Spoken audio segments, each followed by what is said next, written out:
माननीय सदस्यहरू, अब सम्माननीय प्रधानमन्त्रीको जवाफका सम्बन्धमा स्पष्टीकरण माग गर्न चाहनुहुने माननीय सदस्यहरूलाई समय दिन्छु। आर्थिक वर्ष 2077-78 को लागि नेपाल सरकारको वार्षिक नीति तथा कार्यक्रममाथि संशोधन प्रस्तुत गर्दै छलफलमा भाग लिनुभएका र संशोधन प्रस्तुत नगरी छलफलमा भाग लिनुभएका माननीय सदस्यहरूले मात्र स्पष्टीकरण माग गर्न सक्नुहुने बेहोरा जानकारी गराउन चाहन्छु। माननीय सदस्यहरू, स्पष्टीकरण माग गर्न चाहनुहुने माननीय सदस्यहरूले आफ्नो नाम सजिलोको लागि सभामुखको डायससँगै बसेका सचिवालयका कर्मचारीहरूलाई 3 मिनेटभित्र लिखित रूपमा उपलब्ध गराइदिन हुन अनुरोध गर्दछु। स्पष्टीकरण माग गर्न चाहनुहुने माननीय सदस्यहरूको सङ्ख्यालाई दृष्टिगत गरी प्रत्येक माननीय सदस्यलाई 1 मिनेटको समय निर्धारण गरेको छु। निर्धारित समयभित्र माननीय सदस्यहरूले आफ्नो स्पष्टीकरण गर्न हुन अनुरोध गर्दछु। सर्वप्रथम माननीय श्री प्रेम सुवाल। सम्माननीय सभामुख महोदय मार्फत प्रधानमन्त्रीजीसँग जिज्ञासा राख्न चाहन्छु।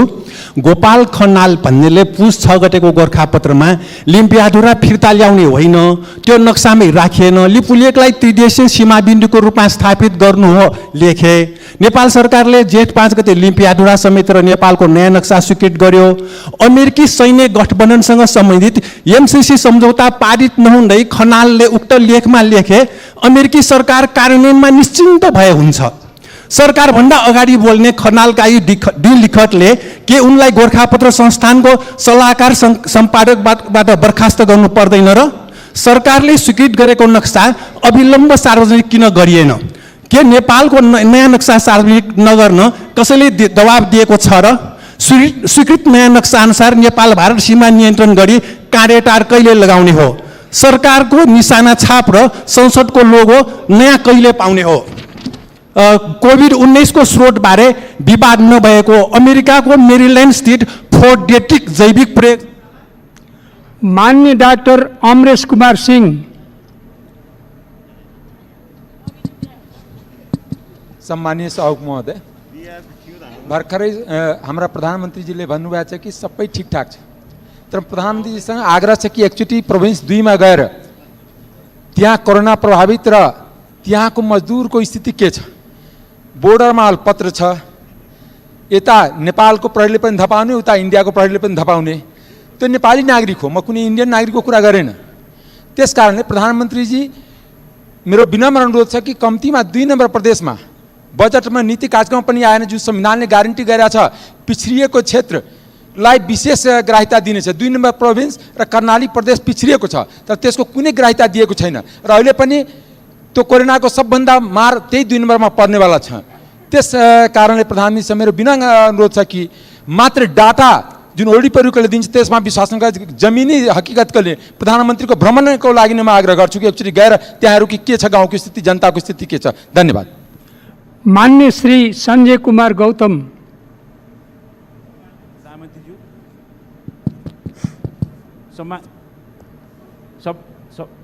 सम्मानीय सभामुख महोदय, प्रधानमन्त्रीज्यूसँग मेरो जिज्ञासा छ। सम्मानीय प्रधानमन्त्रीज्यू, कोभिड-19 को कहरले देश भयावह स्थितिमा धकेलिने सङ्केत गर्दैछ। देश र विदेशमा रहेका नेपाली जनता रोग र भोक दुवैको खाडलमा दिनानुदिन धसिँदैछन्। महामारी फैलिँदै छ। हजारौँ हाम्रा दाजुभाइहरू इन्डियाको सिमानामा अल्पत्र परेर दुःख पाइरहेका छन्। लाखौँ स्वदेश फर्कने व्यग्रतामा छन्। परिस्थिति अकल्पनीय छ। सम्पूर्ण देश अत्तालिएको छ। जनतामा आहाल बेहाल छ। प्रधानमन्त्रीज्यू, स्वास्थ्यकर्मी, सुरक्षाकर्मी, सञ्चारकर्मी, स्थानीय जनप्रतिनिधि लगायतका महामारीको अग्रपन्थीमा काम गर्ने व्यक्तिहरू सह अति नै संवेदनशील स्वास्थ्य स्थितिका कारण प्रधानमन्त्रीज्यू आफै पनि उच्च जोखिममा हुनुहुन्छ।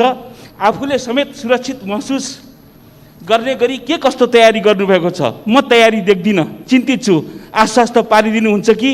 साथै देशको कार्यकारी प्रमुखका नाताले हामीबाट कस्तो भूमिकाको अपेक्षा गर्नुभएको छ, नेपाली जनतालाई बताइदिनुहुन्छ कि? धन्यवाद। माननीय श्री लक्ष्मी परियार। सम्माननीय सभामुख महोदय, सम्माननीय प्रधानमन्त्रीज्यूको स्वास्थ्य लाभको कामना का साथै मेरो केही प्रश्नहरू राख्न अनुमति चाहन्छु। प्रतिपक्ष दलका नेता तत्कालीन प्रधानमन्त्री सम्माननीय शेरबहादुर देउवाद्वारा नेपालमा पछाडि पारिएका समुदायको हक स्थापित गर्ने बनाइएको राष्ट्रिय दलित आयोग झन्डै 52% महिलाको हक स्थापनाका लागि स्थापित राष्ट्रिय महिला आयोगलाई सरकारले किन गुमराहमा राख्यो?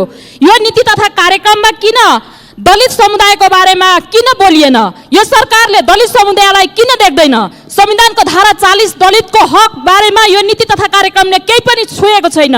सम्माननीय सभामुख मार्फत प्रधानमन्त्रीज्यूलाई मेरो प्रश्न छ, किन यति लामो समयसम्म संवैधानिक अङ्ग राष्ट्रिय दलित आयोग र महिला आयोग पदाधिकारी बिन राखिएको हो? के प्रतिपक्ष दलका नेताले स्थापना गरेकै कारण यो आयोगहरू पदाधिकारी विहीन बनाउनु भएको हो? धन्यवाद। मान्य श्री सुजाता परियार।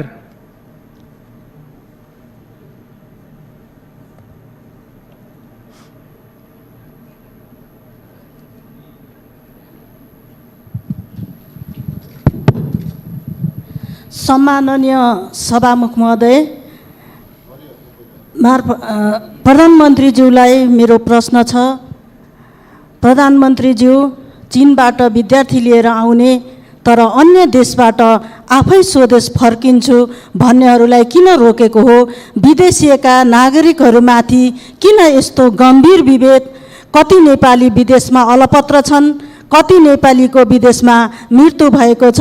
कति सङ्क्रमित छन्? यसबारे प्रधानमन्त्रीज्यूलाई के जानकारी छ? उनीहरूलाई स्वदेश आउने व्यवस्था कहिलेसम्म हुन्छ स्पष्ट पारिदिनु हुन आग्रह गर्दछु। धन्यवाद। मान्य श्री रङ्गमती साई।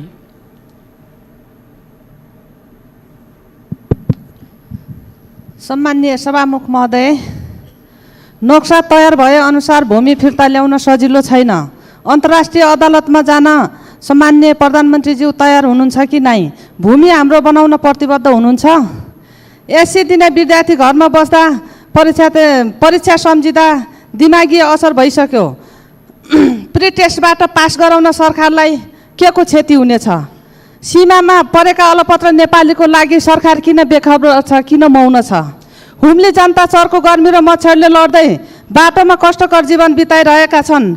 नेपालगञ्जमा वरिपरि कोरोनाले घेरिसक्यो। जनता रोएर बसिरहेका छन्। जनताको सरकारले के यो सरकार हुम्ली जनताको सरकार होइन? धन्यवाद। मान्य श्री रामबहादुर बिष्ट। सम्माननीय सभामुख महोदय, सम्माननीय प्रधानमन्त्रीज्यूलाई मेरो एउटा प्रश्न छ।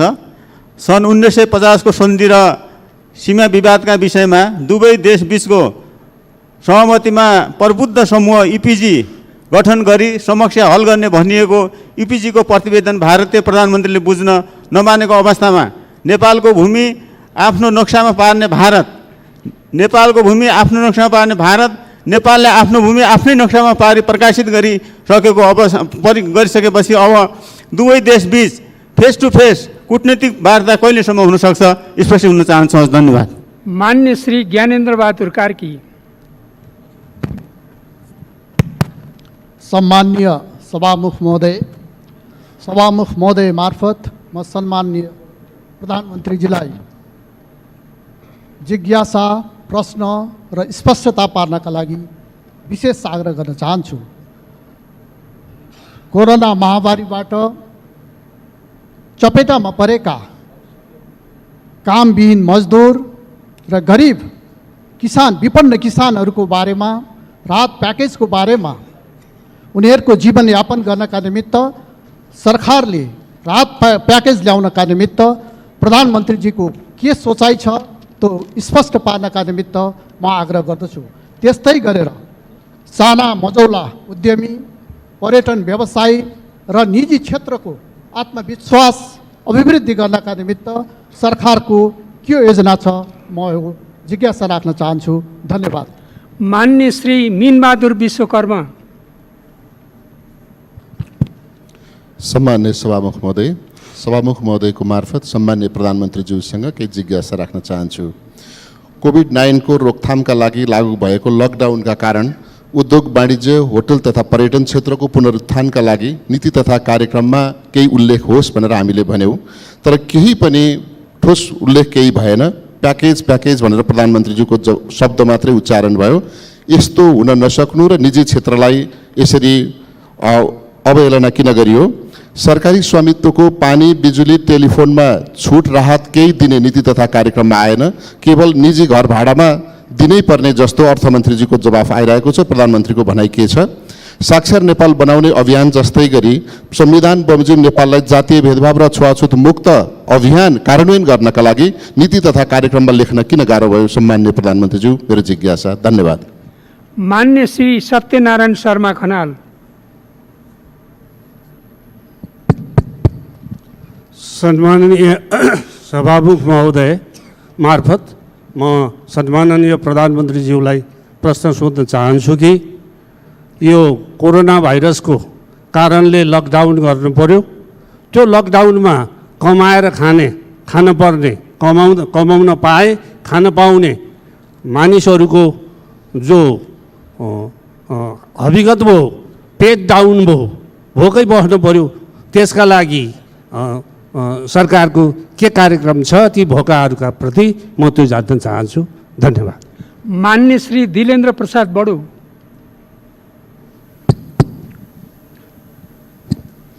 सम्माननीय सभामुख महोदय, संसदीय समितिहरू, सीमाविदहरू, जनस्तर समेतको लगातार दबावपछि ढिलै भए पनि कालापानी, लिम्फियाधुरा, लिफुलेक समेटेर आफ्नो नक्सा प्रकाशन गर्ने कार्य स्वागतयोग्य छ। प्रधानमन्त्रीजीलाई लिफुलेक सडक निर्माणबारे उद्घाटनपछि मात्र थाहा हुने अवस्था किन आयो? कसका त्रुटिले? यसको जवाफ चाहिन्छ। यस सम्बन्धमा छिमेकी चीन सरकारसित पनि कूटनीतिक तहमा कतिपटक पहल भयो, वार्ता भयो र पछिल्लो रेस्पोन्स के छ? यसबारे जानकारी चाहिन्छ। देशमा कोरोना सङ्क्रमण बढ्दो क्रममा छ। पीसीआर टेस्टिङ किटहरू, उपचार किटहरू, सुरक्षा किटहरूको आपूर्तिको पछिल्लो अवस्था र योजना के छ? जानकारी चाहिन्छ। देशमा भ्रष्टाचार नियन्त्रणको वर्तमान अवस्थाप्रति के सम्मानीय हाम्रा प्रधानमन्त्री सन्तुष्ट हुनुहुन्छ? जानकारी चाहिन्छ। हस्, धन्यवाद। मान्य श्री भरत कुमार शाह। सम्मान्य सभामुख महोदय, प्रधानमन्त्रीज्यूले यो डेमोक्रेसीको धेरै विशेषणका कुरा, कम्प्रिहेन्सिभ डेमोक्रेसी के कुरा गर्नुभएको छ? डेमोक्रेसीको कुनै के अरे विशेषण हुन्छ र? हामी श्री ओलीजी भन्छौँ, राम्रो लाग्छ नि कि श्री 108 ओलीजी भने झन् राम्रो हुने हो र? त्यसकारण विशेषण लगाउनुको कुनै अर्थ छैन। डेमोक्रेसी भनेको डेमोक्रेसी हो। दोस्रो कुरा, नेपालमा अहिलेसम्म कति भेन्टिलेटर छन् त्यसको पनि जानकारी चाहियो। तेस्रो कुरा, भारतले यतातिरबाट बाटो बनाएको छ, त्यो बाटो उतातिरबाट चीनले नबनाएसम्म सञ्चालन हुँदैन र भारतलाई जस्तै डिप्लोमेटिक नोट चीनलाई पठाउने छ कि छैन, यहाँको के छ त्यसमा पनि जानकारी चाहियो। धन्यवाद। मान्य श्री मीना सुब्बा।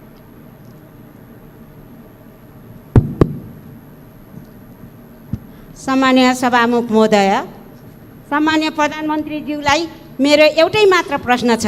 प्रधानमन्त्रीज्यूको भनाइअनुसार कोही भोकै पर्दैनन्, भोकले मर्दैनन्। विश्वव्यापी कोभिड-19 को बढ्दो सङ्क्रमितको कारण लकडाउन ल्याउने अवस्था रह्यो। लकडाउनका कारण नागरिक भोकैको अवस्थाले बाँच्नुभन्दा मर्नु नै निको भन्दै कैयौँले आत्महत्या गरेका छन्। नीति तथा कार्यक्रममा ठोस राहतको कार्यक्रम आएन। प्रधानमन्त्रीज्यू, यो कुरो पनि प्रधानमन्त्रीज्यूलाई थाहा भएन भन्ने त होइन कि के छ? प्रधानमन्त्रीज्यू, जवाब चाहियो। धन्यवाद। मान्य श्री दिला सङ्ग्रौला। सम्मान्य सभामुख मार्फत प्रधानमन्त्रीजीलाई प्रश्न गर्न चाहन्छु। प्रधानमन्त्रीज्यूले खान नपाएर कोही नेपाली मर्नु पर्दैन भन्दै आउनुभएको छ, तर विदेशमा लाखौँ नेपाली खान नपाएर मर्ने अवस्थामा पुगेका छन्। उनीहरूलाई खान नपाएर मर्न नदिने हो भने तत्काल नेपाल ल्याउनु पर्दछ। त्यसका लागि प्रधानमन्त्रीले कहिले उनीहरूलाई स्वदेशमा ल्याउने तयारी गर्नुभएको छ? मिति चाहियो प्रधानमन्त्रीज्यू। उनीहरूलाई स्वदेशमा ल्याउने भने अगाडि क्वारेन्टाइन बनाउनु पर्छ। अहिलेसम्म उनीहरूको लागि कति क्वारेन्टाइन बन्दैछन्? जवाब चाहन्छु प्रधानमन्त्रीज्यू।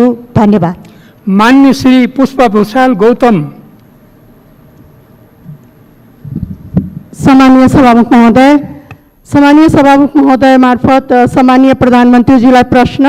प्रधानमन्त्रीजीले भन्नुभयो कोरोनामाथि विजय हासिल गर्नु छ, लाइफ इज फर्स्ट भनेर भन्नुभयो।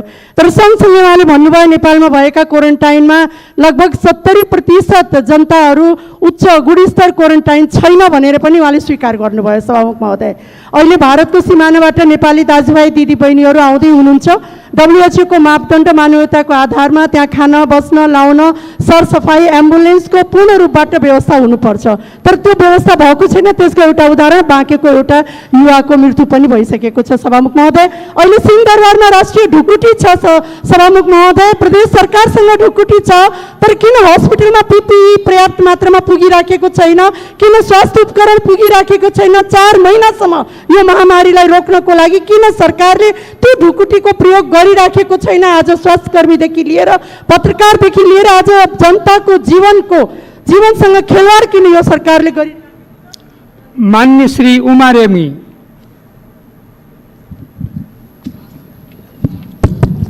सम्मानीय सभामुख महोदय, भारतीय सेना प्रमुखले दिएको अभिव्यक्तिका बारेमा सरकारको कुनै प्रतिक्रिया आएको छैन। उक्त अभिव्यक्ति र भारतले हाम्रो लिपुलेक मिचेर मानसरोवर जाने बाटो समेत बनाइसकेको सन्दर्भमा प्रधानमन्त्री स्तरीय संवाद भएको छ कि छैन र कहिले हुने योजना छ? सम्मानीय सभामुख महोदय, मेरो अर्को एउटा प्रश्न छ।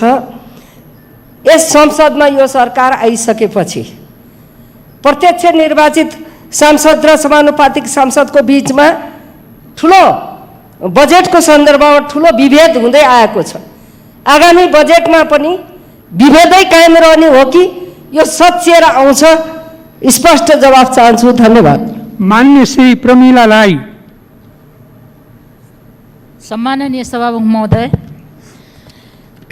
राहतको प्याकेज मात्रै राहत होइन, त्यसको विभिन्न तरिकाले हामीले जनतालाई राहत दिइरहेका छौँ भन्नुभयो। त्यो राहत दिने नीतिको व्यवस्था के छ त्यो स्पष्ट हुनु पर्यो। र अर्को सुनकाण्डको कुरामा हामीले ती दोषीहरूलाई जेल हालेका छौँ, मुद्दा चलिरहेको छ, हामीलाई थाहा छ भन्नुभएको छ। यो किन को परे, कस्ता मान्छे परे, कतिजना परे, कस्तो खालको मुद्दा चलेको छ, यो सार्वजनिक किन भएको छैन? धन्यवाद। मान्य श्री हीरा गुरुङ। सम्माननीय सभामुख महोदय, म प्रधानमन्त्रीज्यूलाई प्रश्न गर्न चाहन्छु। जनआन्दोलनका घाइते अपङ्गहरूलाई सबै किसिमको उपचार गर्ने भन्नुभयो, त्यो राम्रै पक्ष हो, तर द्वन्द्वको समस्या चाहिँ समाधान भएको छ कि छैन? त्यसतर्फ सरकारले फर्केर हेरेको छ कि छैन? द्वन्द्वको समयमा पार्टीका कार्यकर्ता मारिएका छन्, ती शहीदहरूको बारेमा अहिलेसम्म सरकारले के गर्यो र शहीदको बारेमा के सोचेको छ? म प्रधानमन्त्रीज्यूलाई प्रश्न गर्न चाहन्छु। अर्को, क्वारेन्टाइनमा बसेका गरिब नेपाली जनतासँग शुल्क लिने क्वारेन्टाइन व्यवस्थापन समितिका संयोजकले भनेका कुराहरू सञ्चार माध्यमबाट सुनियो। के सरकार पैसा सङ्कलन गर्न लागेको हो? साथै भारत लगायत अन्य मुलुकबाट कहिलेसम्म नेपाली नागरिकलाई स्वदेश फर्काउने? प्रधानमन्त्रीज्यूलाई म प्रश्न गर्न चाहन्छु। अर्को कुरा, कोरोना भाइरस भनेको त म एउटै किसिमको यो रोग हो भन्ने सोचेँ, तर प्रधानमन्त्रीज्यूले भन्नुभयो दुई खालको, एउटा कडा र नरम। मान्य श्री गगन कुमार थापा। सम्मान महोदय, संसदीय समितिहरूले पटक पटक दिएको निर्देशनको पालना गर्दै नयाँ नक्सा जारी गर्ने निर्णय गरी संसद दिनुभएकोमा सरकारलाई धन्यवाद। सभामुख महोदय, केही मानिसहरू आशंका गर्दैछन् कि प्रधानमन्त्रीजीले अब यो नक्सा भूमि फिर्ता गराउन ठोस पहल कदमीका लागि होइन, बरु नक्सा जारी गरेकोमा महिमा मण्डन गराउँदै घरभित्रका आफ्ना अन्य कमजोरी ढाकछोप गर्न प्रयोग गर्नुहुनेछ। तर केही मानिसहरू आशा गर्दैछन् प्रधानमन्त्रीजीले नक्सा जारी गर्ने यो सही ट्याक्टिकल कदमलाई अब भूमि फिर्ता गर्ने दिगो रणनीतिसँग जोड्दै सुझबुझका साथ परिणाममुखी काम गर्नुहुनेछ र यसका लागि सबको साथ लिनुहुनेछ। महासङ्कटमा घरभित्र रहेका र घर आउन नपाएका आफ्नो जनता जोगाउने दायित्वबाट पन्छनका लागि यो नक्साको कदाचित पनि दुरुपयोग गर्नुहुने छैन। सम्माननीय सभामुख महोदय मार्फत प्रधानमन्त्रीलाई सोध्न चाहन्छु, जित्ला कि आशंका जित्ला? मान्य श्री पार्वता डीसी चौधरी।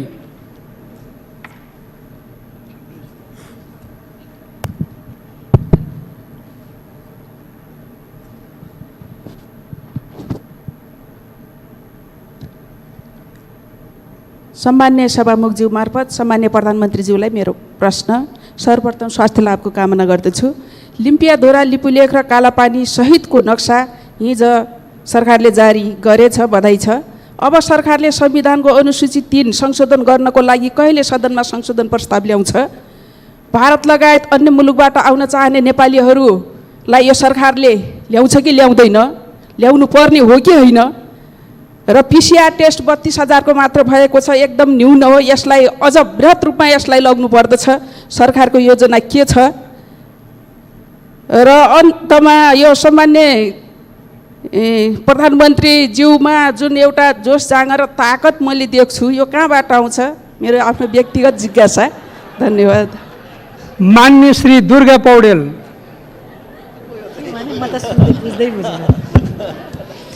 सम्मान्य सभामुख महोदय मार्फत सम्मान्य प्रधानमन्त्रीज्यूलाई मेरो प्रश्न। अहिले नीति कार्यक्रममा जुन ल्याउनु भएको थियो त्यसलाई नीति कार्यक्रमलाई नै परिपूरक बनाउने गरी हामीले संशोधन पनि राखेका थियौँ। त्यसमा पनि विशेष गरिकन एमसीसी पछि छलफलमा आउँछ भन्ने कुरा ल्याइसक्नु भएको छ। जब सदनमै आउँदैछ एमसीसी छलफलमा भने त्यो एमसीसीको मूल आधार बनाएर राखिएको 211 नम्बरको बुँदालाई नीति कार्यक्रममा किन ल्याइयो? त्यसलाई हटाएर पछि एमसीसीको छलफल पछि त्यसलाई राख्न सकिन्थ्यो, बरु विकासका अरू कार्यक्रमहरू ल्याउन सकिन्थ्यो त्यसमा। त्यसैले यो सम्बन्धी स्पष्ट धारणा दिन चाहन्छु सम्मान्य प्रधानमन्त्रीज्यूबाट, किनकि अघि पनि प्रधानमन्त्रीज्यूले जवाब दिने क्रममा यो काम आधी पेट खाएर पनि गर्न सकिन्छ, यो ट्रान्समिटर लाइनको लागि भन्नुभएको छ। त्यो अत्यन्त सराहनीय कुरा छ। त्यो सही हो। त्यो आधी पेट खाएर गर्ने काम जनता मार्फत नेपाललाई नै आह्वान गरेर यदि त्यस। मान्य श्री दिव्यपणी राज भण्डारी।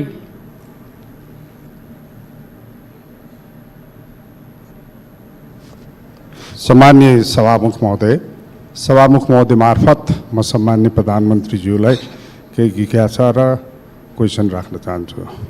सर्वप्रथम यो कोरोना भाइरसको बारेमा गत अधिवेशनमा प्रधानमन्त्रीले दिनुभएको आफ्नो कन्सर्न र यो भयावह हुँदैछ भन्ने जानकारी पनि भएको कुरा म एप्रिसिएट गर्दछु। साथै आजको भाषणमा पनि हामीले गर्नुपर्ने, सरकारले गर्नुपर्ने प्रिभेन्सनको काम गर्न नसकेको कुरा रियलाइजेसन गर्नुभएको पनि म धन्यवाद दिन चाहन्छु। तसर्थ अब हामीले पिसिआर टेस्टबाट मात्रै गर्नुपर्ने कुरा, यो संसदको हामी सांसदहरूको पनि टेस्ट गर्दा प्रुफ गरिसकेकोमा फेरि जनतालाई आज चिठीबाट किन गरिराख्यो? अहिले देशमा प्रशस्त पिसिआर छन् र यसरी जुन तरिकाबाट अहिले चाहिँ ट्रिटमेन्टको स्टेजमा जानुपर्ने अवस्था भइसकेको बेलामा ट्रिटमेन्टको निम्ति आवश्यकता पर्ने औषधिहरू अथवा आवश्यकता अझ पर्यो भने विदेशबाट आवश्यकता पर्ने। माननीय श्री प्रदीप गिरी।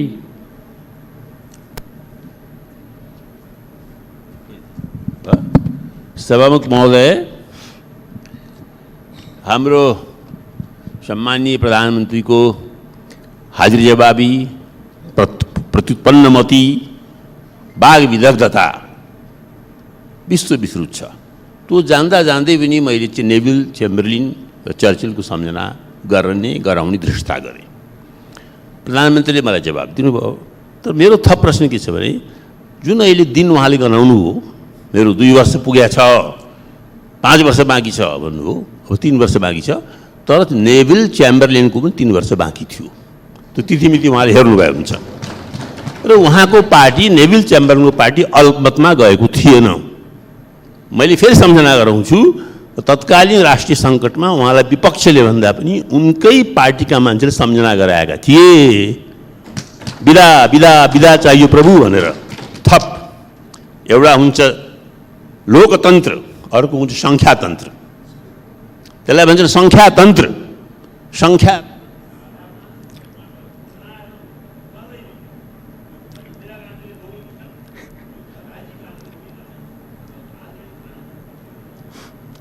मान्य श्री विमला नेपाली।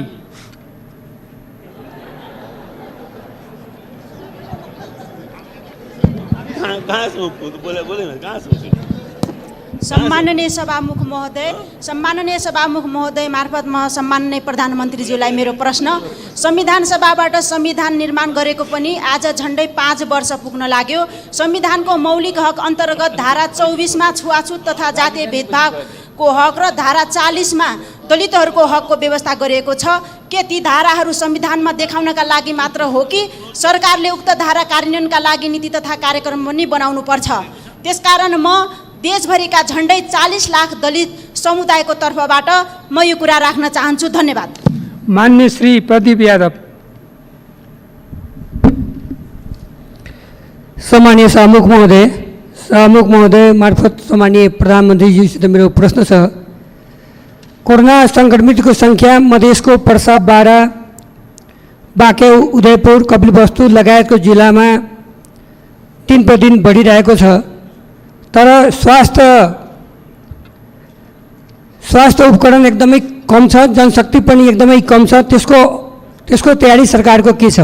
र निजी अस्पतालहरू कोभिड बिरामीहरूलाई लिइरहेको छैन र त्यहाँको अवस्था एकदमै दयनीय भइसकेको छ। अस्पताल चाहिँ जहाँ कोभिड सरकारले तोकेको छ त्यो अस्पतालमा भरिभराउ भई स्कुलहरूमा राखिएको छ। के निजी अस्पताल राष्ट्रियकरण गरेर सरकारले नागरिकलाई बचाउन सक्छ? धन्यवाद। मान्य श्री देवेन्द्र राज कणेल। सम्मानीय सभामुख महोदय, एपीजीको रिपोर्ट सारा कूटनीतिक प्रयासपछि पनि आउन सकेन भने महाकालीको विवादित क्षेत्रको नक्साबन्दीमा के हामीले त्यो नेपालको भूमिलाई कुन आधारमा र के कुन प्रयासबाट हामी त्यसलाई फिर्ता ल्याउन सक्छौँ? मेरो पहिलो प्रश्न। अर्को, आरडीटी यो टेस्ट चाहिने सारा विश्वले त्यसलाई चाहिने विवादित भनेर र त्यसले झन् सङ्क्रमण बनायो भनेर त्यसलाई हटाइराखेको अवस्थामा हामी कहाँ पिसिआर टेस्ट नगरेर आरडीटीलाई नै बढी महत्त्व दिएर त्यसलाई ल्याउनुको अर्थ के हो? मलाई लाग्छ यो अनावश्यक त्यसमा बजेट विनियोजन गरेर र झन् यसलाई भ्रमित गरेर झन् यो कोरोना भाइरसलाई बढावा दिने किसिमले आरडीटी टेस्टलाई बढाइएको छ र यसमा आर्थिक अनियमितता भएको भन्ने हामीलाई शङ्का लागिराखेको छ। त्यसको आरडीटी टेस्टलाई किन रोकिन्न र पिसिआर टेस्टलाई किन महत्त्व दिइन्न भन्ने मेरो प्रश्न छ। मान्य श्री देवेन्द्र राज कणेल।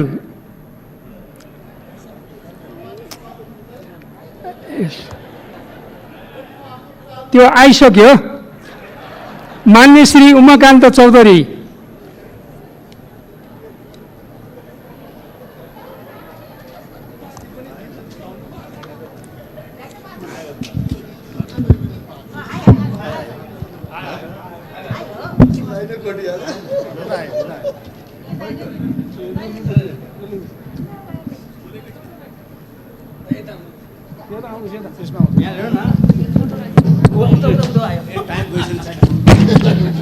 सम्मानीय सभामुख महोदयज्यू मार्फत सम्मानीय प्रधानमन्त्रीज्यूलाई नीति तथा कार्यक्रमको 165 नम्बर बुन्दामा निजगढ अन्तर्राष्ट्रिय विमानस्थलको निर्माण कार्य प्रारम्भ गरिनेछ भनिएको छ।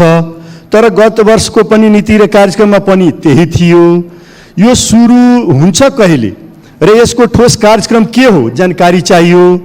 र सीमामा रहेका र विदेशमा अल्पत्र परेका नेपाली नागरिकहरूलाई नेपालमा कहिले ल्याउने हो र उनीहरूलाई स्वास्थ्य जाँच तथा व्यवस्थापनको कस्तो तयारी गर्नुभएको छ यसको जानकारी चाहियो। धन्यवाद। मान्य श्री भीमसेन दास प्रधान। सम्मान्य सभामुख मार्फत म सम्मान्य प्रधानमन्त्रीलाई केही कुरा राख्न चाहन्छु। सर्वप्रथम त प्रधानमन्त्रीको इच्छा शक्तिप्रति म हार्दिक बधाई दिन चाहन्छु र हिजै मात्र क्याबिनेट निर्णय गरेको नेपालको नक्सा प्रधानमन्त्रीको हातमा रहिरहने र हाम्रो नेपाल भूमिमा भारतीय सेना मार्चपाट गरिरहने हो कि त्यो लाल प्रदर्शनी हुनु कि माओवादीले कब्जा गरेका धेरै जग्गाहरू पनि माओवादीको कार्यक्रमको हातमा छन् तर लाल प्रदेश जमिनदारको हातमा छ। जग्गा जसको छ उसको हातमा। त्यस नहोस् पनि मेरो कामना छ। धन्यवाद। मान्य श्री महेन्द्र राय यादव।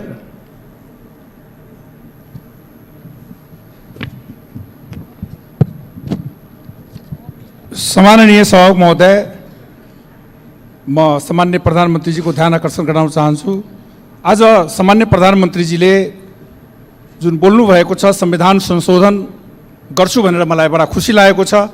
हामी भन्न चाहन्छौँ हामी प्रतिपक्षी दलहरूले संविधान संशोधनमा उठाएका माग र मुद्दाहरू यो संविधान संशोधनमा राख्नुहुन्छ कि राख्नुहुन्न? एक।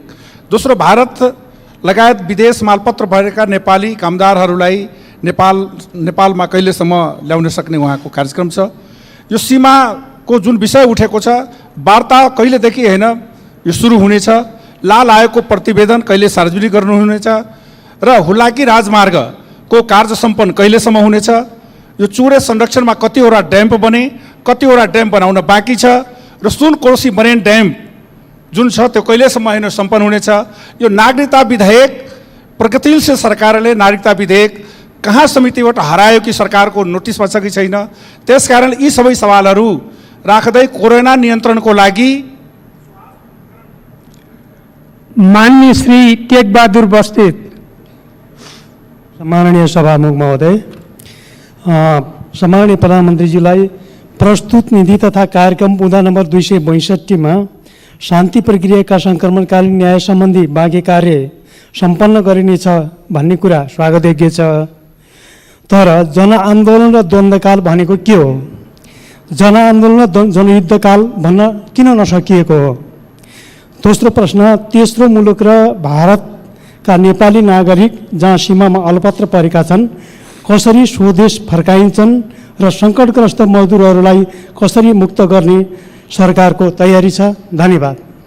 मान्य श्री तेजुलाल चौधरी।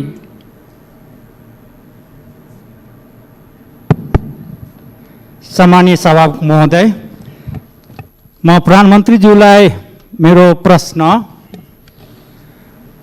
तराई मधेस अथवा 2 नम्बर प्रदेशलाई विकासको दृष्टिकोणमा धेरै नै पछाडि छ। यसपालिको बजेटमा विशेष प्रदेशको रूपमा आउँछ कि आउँदैन? क्वारेन्टाइनमा अहिलेसम्म तराई र मधेसमा WHO को मापदण्डअनुसार कुनै पनि क्वारेन्टाइन छैन र एउटा कोठामा 10 जना, 20 जना, 25 जना राखेको छ। त्यसको व्यवस्थापन गर्न सक्नुहुन्छ कि हुन्न? र जहिले पनि एउटा कुराहरू आइराखेको छ, औचित्य र आवश्यकताको अनुसार कुनै कामहरू हुन्छ। त्यसकारणले तराई मधेसमा संविधान घोषणा हुँदाखेरि 50% मान्छेले कालो दिवस मनायो। अहिले आउनेमा संविधान संशोधन हुन्छ कि हुँदैन? धन्यवाद। मान्य श्री महेन्द्र कुमारी लिम्बू। सम्माननीय सभामुख महोदय र सम्माननीय प्रधानमन्त्रीज्यू, कै क्षेत्र मेरो क्षेत्र उहाँकै क्षेत्र एउटै र म आज सभामुख महोदयको सामुन्ने आदरणीय सम्माननीय प्रधानमन्त्रीज्यूलाई म अपिल गर्न चाहन्छु, किनभने म भर्खरै क्षेत्र प्रधानमन्त्रीको ज्यूको क्षेत्र र मेरो क्षेत्र एउटै हो।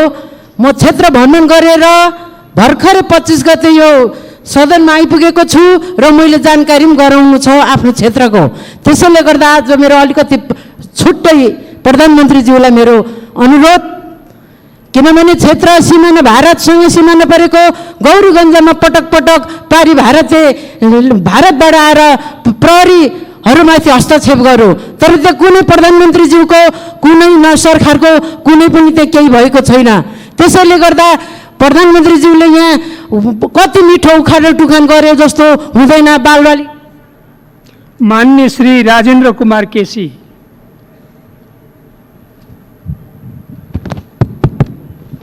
सम्माननीय सभामुखज्यू, म प्रधानमन्त्रीज्यूसँग जिज्ञासा राख्न चाहन्छु। पटक पटक 33 किलो सुन तस्करीका सम्बन्धमा सुन तस्करीहरू हिरासतमा छन्, मुद्दामा छन् भन्नुभएको छ। 33 किलो सुन चाहिँ कहाँ छ प्रधानमन्त्रीज्यू, त्यो बताइदिनुहुन्छ कि? र प्रस्तुत नीति तथा कार्यक्रमको 274 बुँदामा यो वर्ष उच्च आर्थिक वृद्धि हुन्छ भनेर लेख्नु भएको रहेछ र तपाईँ कतिको विश्वस्त हुनुहुन्छ उच्च आर्थिक वृद्धि हुने यो वर्षमा, त्यो पनि बताइदिनुहुन्छ कि? आज विभिन्न मुलुकका नेपाली दिदीबहिनीहरू आफ्नो मातृभूमिमा आश्रय लिन आतुर छन्। कहिलेसम्म ती दिदीबहिनीहरू नेपाल लिएर आउने योजना छ, त्यो पनि कृपया बताइदिनुहुन्छ कि प्रधानमन्त्रीज्यू? मान्य श्री मिनेन्द्र प्रसाद रिजाल। सभामुख महोदय, लिम्पियाधुरा, लिपुलेक, कालापानी सहितको नक्सा जारी गर्ने निर्णयको स्वागत गर्दछु। स्वामीका लागि प्रत्युत्पादक हुने बाँदर भक्तिबारे केही भन्नै पर्छ। अपव्याख्या गर्नेले नबोलेको कुरा बोलेकै हो भन्ने भ्रम सृजना गर्न सक्लान्। अरिङ्गाल परिचालित गरेर मेरो देशभक्तिबारे अनर्गल प्रचार गर्ने वातावरण बन्ला। मिथ्या बहस गरेर नेपाली काङ्ग्रेसलाई बदनाम गर्न सकिएला। सत्ता टिकाउन पुरानो बेला शासकले बिपी कोइरालालाई विदेशी दलाल र पुष्पलाललाई गद्दार भन्ने दुष्प्रचारको प्रपञ्च गरेकै हो। तर आपसी विभाजन गर्ने दाउपेचको राजनीतिले अतिक्रमित भूभाग फिर्ता गराउने होइन, यसलाई कागजी नक्सामा सीमित गर्छ। प्रधानमन्त्रीज्यू भन्नुहोस्, अतिक्रमित भूभाग फिर्ता गराउन सरकारलाई संसदले के सहयोग गर्नुपर्दछ? नेपाली काङ्ग्रेसबाट के सहयोग चाहनुहुन्छ? सम्पूर्ण राष्ट्रलाई एकताबद्ध बनाउने बेला हो यो पुनित कार्यमा लाग्नुहोस्। प्रधानमन्त्रीज्यू, हाम्रो सहयोग रहन्छ। माननीय सदस्य, नेपाल सरकारको नीति तथा कार्यक्रमको छलफलमा 2077 साल जेठ 4 र 5 मा भाग लिनुभएका माननीय सदस्यहरूले मात्र स्पष्टीकरण सोध्ने व्यवस्था रहेको जानकारी गराउँछु। मैले स्पष्ट यहाँ ड्यासबाट रुलिङ गरिसकेको छु। लिखित रूपमा पठाउने भनेर यहाँ लिखित रूपमा आएको छैन। ल राख्नु सर। सभामुख महोदय मार्फत सम्माननीय प्रधानमन्त्री समक्ष नेपाली जनताको तर्फबाट हार्दिक अभिनन्दन गर्न चाहन्छु। सभामुख महोदय, सम्माननीय प्रधानमन्त्री केपी शर्मा ओलीजीको नेतृत्वमा भूकम्पलाई टारियो, नाकाबन्दीलाई टारियो, कोरोनासँग जुझेर जित्ने अभियानमा लाग्दैछौँ। पार्टीभित्रको आन्तरिक करेन्टलाई पनि डिफ्युज गरियो र भारतका सेनाले नेपालको राष्ट्रियताको सवालमा बोलिरहँदा वर्तमान सरकारका बहादुर वीर एवं नेपाल आमाका सही सपूत वर्तमान सरकारका प्रधानमन्त्री केपी शर्मा ओलीजीले केही पनि नबोलिकन आफ्नो देशको नक्सालाई सार्वजनिक गर्नुभयो। यही नै हो जवाब सभामुख महोदय। त्यसैले पूरक प्रश्न धेरै सुनियो। सम्माननीय प्रधानमन्त्रीज्यू, good question good answer, bad question no answer, बाकी आपका मर्जी। माननीय सदस्यहरू, अब सम्माननीय प्रधानमन्त्री श्री केपी शर्मा ओलीलाई उक्त स्पष्टीकरणको क्रममा उठेका प्रश्नहरूको सम्बन्धमा स्पष्ट गर्न अनुमति दिन्छु। सम्माननीय सभामुख महोदय,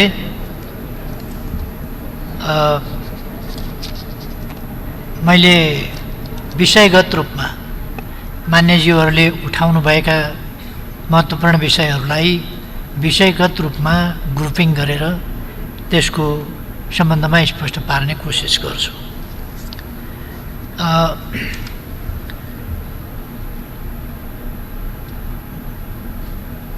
अहिले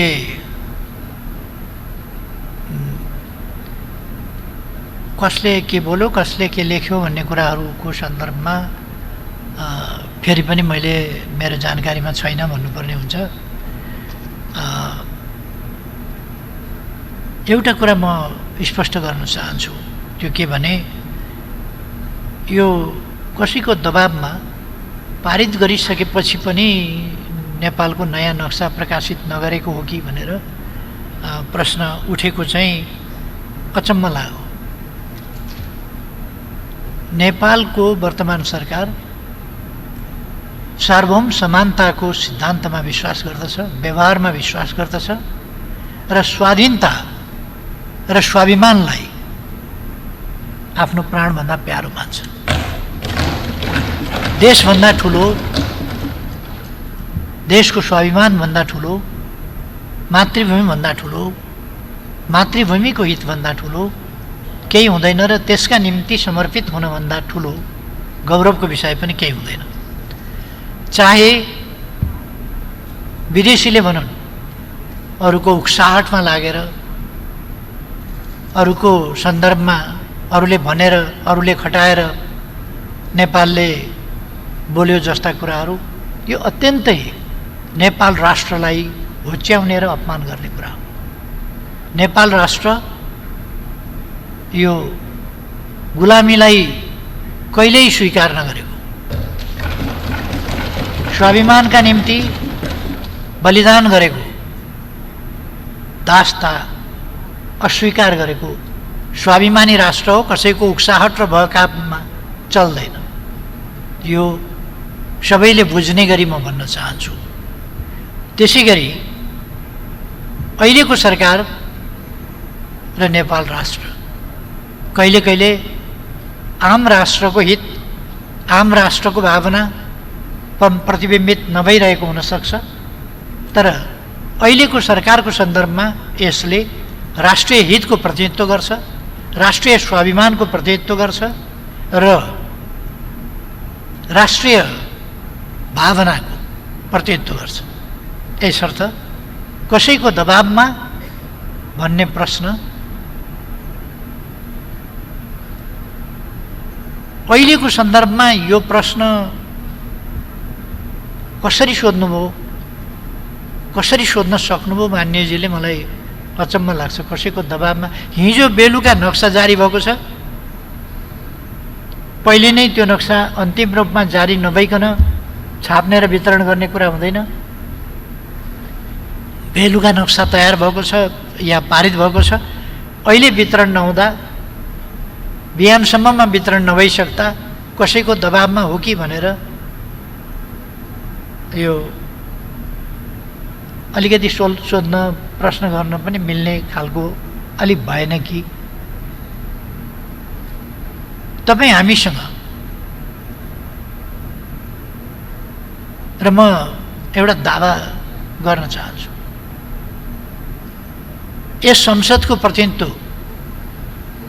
संसदको भावनाको प्रतिनिधित्व सरकारले गर्छ। संसद कसैको दबाबमा झुक्न चाहन्छ र काम गर्न चाहन्छ र? अवश्य चाहँदैन। यो नेपालको जनताको, सार्वभौम जनताको प्रतिनिधित्वको सर्वोच्च थलो हो र यस संसदबाट छानिएको जनताको, सार्वभौम जनताको प्रतिनिधित्वको सर्वोच्च थलोबाट निर्वाचित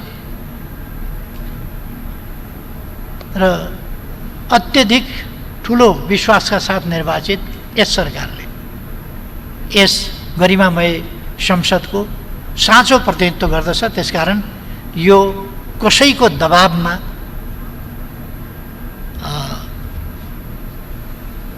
कुनै कदम चाल्ने वा नचाल्ने, कुनै काम गर्ने वा नगर्ने गर्दैन भन्ने कुरा म मान्यज्यूहरूमा निवेदन गर्न चाहन्छु।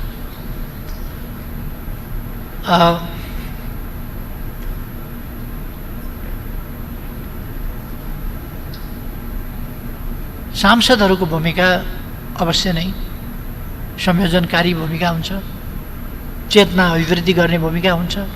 जनताले आफ्ना प्रतिनिधि मार्फत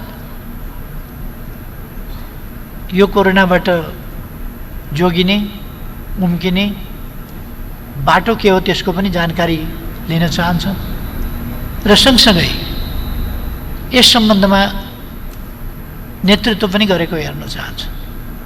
त्यसकारण अनुगमनकारी भूमिका, स्थानीय जनप्रतिनिधि जो फिल्डमा खटेका छन्, अथवा प्रशासन, अथवा प्रहरी, अथवा स्वास्थ्यकर्मी, चिकित्सक लगायत र आम जनताले पनि प्रभावकारी र सकारात्मक भूमिकाको मान्य सांसद हरेकबाट अपेक्षा गरेका हुन्छन्। यो स्पष्टै छ भन्ने मलाई लाग्छ। म सबै मान्यजीहरूलाई यो कामको नेतृत्व सरकारले गर्ने हो, यसको म्यानेजमेन्ट, यसको तयारी, यसको अगुवाई यो सरकारले गर्ने हो। सरकारका यी प्रयासहरूमा मान्यज्यूहरूको जुन सहयोग प्राप्त भएको छ त्यसका निम्ति म हार्दिक धन्यवाद भन्न चाहन्छु। जति बेला कोरोना सुरु भयो, यो धेरै समय भएको छैन, 4-5 महिनाको कुरा हो। यी 4-5 महिनाभित्र बिल्कुल तयारी नभएको अवस्थामा, नसोचेको अवस्थामा, अकल्पनीय ढङ्गले अप्रत्याशित उपस्थिति यस कोरोनाले जनायो र एकैचोटि आक्रमण सुरु गर्यो र तीव्र बनायो। यस आक्रमणलाई पराजित गर्न हामीले यो महामारी सुरु भएपछि देखा परेपछि अनि तयारी गर्नु पर्यो हामीले। त्यसकारण हाम्रा तयारीहरू पर्याप्त छन् भन्ने होइन, हामी बिल्कुल पर्याप्त तयारीका साथ तयारी हालतमा थियौँ, तयारी हालतमा हामीले यसको सामना गऱ्यौँ भन्ने अवस्था पनि होइन। हामी तयारी अवस्थामै थिएनौँ। हामीले कल्पना पनि गरेका थिएनौँ कि कोरोना भाइरस आउँछ र विश्व अर्थतन्त्रलाई ध्वस्त बनाउँछ, विश्व मानव जातिलाई अस्तित्वमै चुनौती खडा गर्ने गरी एउटा भयावह स्थितिको सिर्जना गर्छ र यसले आर्थिक अवस्था, सामाजिक अवस्था, दैनिकी लगायत मानसिक अवस्थामा समेत मानिसहरूलाई प्रभावित गर्न सक्छ र ज्यानै तलमाथि हुने स्थिति र यति छोटो अवधिमा लगभग 3 लाखको ज्यान जाने स्थिति, यो यस अवस्थामा पुर्याउँछ भन्ने कल्पना गरिएको थिएन, तयारी पनि थिएन। पहिलो टेस्ट हामीले हङकङ पठाएर गरेका थियौँ। मान्यजीहरूलाई त्यो सम्झना होला। पहिलो टेस्ट हङकङ पठाएर गरेका थियौँ र त्यसपछि नै हामीले सुरु गऱ्यौँ। केही दिनभित्रै हवाई उडानहरू बन्द छन्, उत्पादन ठप्प छ र प्राय दुनियाँमै स्वास्थ्य सम्बन्धी उपकरणहरूको निर्यातक, उत्पादक र निर्यातक, मुख्य उत्पादक र मुख्य निर्यातक चाइना। चाइनाबाटै सुरु भएर चाइनामा नै फैलिएर महामारीको रूप लिएपछि चाइनामै उत्पादन बन्द भयो। केही समय त्यो चाइनामै उत्पादन बन्द भएपछि स्वाभाविक रूपमा त्यसको वितरणमा पनि समस्या भयो। अर्को, यो भयावह स्थितिको परिकल्पना नगरिएको अवस्थामा जुन आइलाग्यो त्यसले गर्दा चीनमै पनि यत्रो उत्पादन त थिएन पहिले, यो जब देखा पर्यो त्यसपछि नै उत्पादन सुरु भयो। अरू देशहरूले पनि त्यति नै किट्स, त्यति नै भेन्टिलेटर, त्यति नै अरू प्रकारका तयारीहरू गरेका थिएनन्। त्यतिकै आइसोलेसन, त्यतिकै क्वारेन्टाइनको व्यवस्था विश्वमा कहीँ पनि तयारी गरिएको थिएन। हामी पनि त्यस्तै अवस्थामा थियौँ। यो अनौठो कुरा भएन। त्यसपछि हामीले तयारी सुरु गऱ्यौँ, तीव्र ढङ्गले तयारी सुरु गऱ्यौँ। एउटा मैले स्पष्ट पार्नु पर्दछ, कतिपय सञ्चार माध्यमहरूमा कता कता ओम्नी भन्ने नामको कुनै कम्पनी वा संस्था आदिको कुरो लिएर पनि र यतिसम्म भन्न पनि अप्ठ्यारो नमान्ने, यतिसम्म पनि भनिने अवस्था मैले देखेँ कि यो बालुवाटारसँग सम्बन्धित छ। ओम्नी भनेको मैले सुनेको पनि थिएन, कसको के हो थाहा पनि थिएन। र व्यापार बिजनेसका कारोबार मेरो विषय होइन, मेरो विषय राजनीति हो। म व्यापार बिजनेस आदिमा रुचि पनि राख्दिनँ र त्यसमा डिल पनि गर्दिनँ र त्यससँग मेरो सरोकार पनि हुँदैन। अर्को कुरा, अहिले विशेष अवस्थामा मन्त्रालयको डाइरेक्टर जेनरल, सम्बन्धित विभागको डाइरेक्टर जेनरलले खरिद प्रक्रिया छोटो माध्यमबाट अगाडि बढाउन सक्छ र उसले आफूभन्दा एक तह माथिको अफिसरलाई जानकारी गराउँछ। अहिलेको कानुनी व्यवस्था त्यो हो। त्यसकारण स्वास्थ्य विभागको डाइरेक्टरले आफूले गर्ने काम हो त्यो, र कुन प्रक्रिया कसरी गरियो त्यस सम्बन्धमा म स्पष्ट गर्न चाहन्छु। यदि कसैले कुनै 1 रुपियाँ पनि तलमाथि गरेको छ भने, 1 रुपियाँ पनि भ्रष्टाचार गरेको छ भने, अनियमितता गरेको छ भने त्यस सम्बन्धमा छानबिन हुन्छ, कारबाही हुन्छ। कोही पनि कारबाहीबाट उम्किन सक्दैन। तर हरेक कुरामा भ्रष्टाचार मात्रै देख्नु र अप्रमाणित ढङ्गले र जो मन परेको छैन, जो रिस उठेको छ त्यससँग लगेर त्यसलाई जोडिदिनु, यो स्वस्थ तरिका होइन। यो हाम्रो भ्रष्टाचार विरोधी भावना र अभियान पनि हुन सक्दैन। भ्रष्टाचार विरोधी हाम्रो अभियान भनेको दोषीलाई दोषी करार गर्ने, निर्दोषलाई निर्दोष करार गर्ने, हरेकलाई भ्रष्टाचार मात्रै देख्ने, हरेकलाई भ्रष्टाचारी मात्रै भन्ने, निराधार त्यस प्रकारका कुराहरू गर्ने, त्यसको जवाबदेही पनि लिनु नपर्ने, त्यस प्रकारको स्थिति भनेको भ्रष्टाचार विरुद्धको स्वस्थ स्थिति अभियान होइन। हामी कसैले पनि भ्रष्टाचार गर्छ भने छोड्दैनौँ, त्यो छानबिनको विषय हो। तर एउटा डाइरेक्टर जेनरलले गर्ने काम प्रधानमन्त्रीले पनि हेर्दैन र त्यो सचिवलाई उसले रिपोर्टिङ गर्ने हो। यो सामान्य अवस्थाको प्रोक्युरमेन्ट या खरिद प्रक्रिया होइन, विशेष अवस्थाको खरिद प्रक्रिया हो। हामीलाई पिपिई नपाएर अथवा स्वाब टेस्ट गर्ने पिसिआर नपाएर समस्या भइरहेको बेला र सकेसम्म छिटो ल्याउनु पर्ने बेला, यस्तो अवस्था कि एउटा देशले मूल्य तिरिसकेकोमा त्योभन्दा बढी मूल्य तिरेर म उठाएर लान्छु भनेर अर्काले लाने खालको स्थिति, त्यो त विश्व बजारमा नै हामीले देख्यौँ। एउटाले मूल्य तिरिसकेको छ तर अर्काले बढी मूल्य तिर्छु म लान्छु भनेर बढी मूल्य तिरेर लिएर गइसक्छ। एउटा देश हुँदै अर्को देशमा जाने उपकरणहरू हामीलाई नै चाहिन्छ, हाम्रो देशबाट अन्त लान, अहिले बाहिर लान बन्द गरिएको छ भन्ने आदेश जारी गरेर त्यो पनि ती बलजफ्ती राख्ने कुरा। यति के भने स्वास्थ्य सम्बन्धी यति जटिल समस्या, यति गम्भीर समस्या र त्यसले पैदा गरेको स्थिति भनेको यति कानुनको वास्ता नगर्ने अवस्था।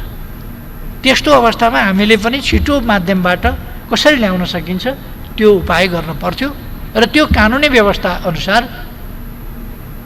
एउटा मन्त्रालयको विभागको प्रमुखले गर्ने हो, डिजीले गर्ने हो, त्यसै अनुसार डिजीले गरेको हो। पछि भने जति सामान भनेको समयमा आएन भन्ने कुराका आधारमा उनै डिजीले फेरि त्यसलाई रद्द पनि गरेको देखियो। त्यस सम्बन्धी छानबिन हुन्छ, त्यस सम्बन्धी छानबिन भएर दोषी पाइयो भने कारबाही हुन्छ, होइन भने कारबाही हुँदैन। तर त्यसमा सरकारै यदि त्यो पिपी पाएको छैन, इन्स्ट्रुमेन्टहरू किट्सहरू यदि पाएको छैन, सबैले बाँडेर खाए, यहाँले उहाँले उसले त्यसले बाँडेर खाए भन्ने जुन एउटा चलाउन खोजियो, यो विचित्र लाग्दो स्थिति हो। एउटा कम्पनीका पक्ष लिने, एउटा कम्पनी बोकेर हिँड्ने र त्यो कम्पनीले पाउनु पर्थ्यो भन्ठान्ने, त्यसले पाएन भने उपद्रव मचाउने खालका त्यस्ता प्रवृत्तिहरूको शिकार हामी हुनु हुँदैन। त्यो कहाँ कुन प्रवृत्ति, त्यो सञ्चार माध्यममा के प्रवृत्ति, ती कुराहरू म बुझ्दिनँ र मलाई चाहिँ नि त्यस्तो प्रवृत्तिहरूसँग कुनै लिनुदिनु पनि छैन। मुख्य कुरा हामीले छिटो माध्यमबाट, छोटो माध्यमबाट उपयुक्त मूल्यमा सकेसम्म छिटो गुणस्तरका सामान प्राप्त गर्ने हाम्रो उद्देश्य हो। त्यस उद्देश्यमा हामी दृढ छौँ, त्यस उद्देश्य अनुसार काम गरेका छौँ, त्यस उद्देश्य अनुसार हामीहरू अगाडि बढ्छौँ। सकेसम्म छिटो, सकेसम्म सस्तो, गुणस्तरीय सामान हामीलाई चाहियो। किनभने हामी स्वास्थ्य सङ्कटको, राष्ट्रिय सङ्कटको स्थितिमा छौँ, हालाकि दुनियाँ पनि विश्व सङ्कटकै स्थितिमा छ र हामी राष्ट्रिय सङ्कटको अवस्थामा छौँ। त्यस्तो अवस्थामा हामीले त्यही विधि अपनाउनुपर्छ। यदि त्यस विधिमा कहीँ कतै त्रुटि छ भने त्यसलाई सच्याउनुपर्छ, बदमासी छ भने कानुन बमोजिम त्यसमा कारवाही हुन्छ। हामी विभिन्न ढङ्गले तयारी गरिरहेका छौँ। मैले अघि नै भने हामीसँग यद्यपि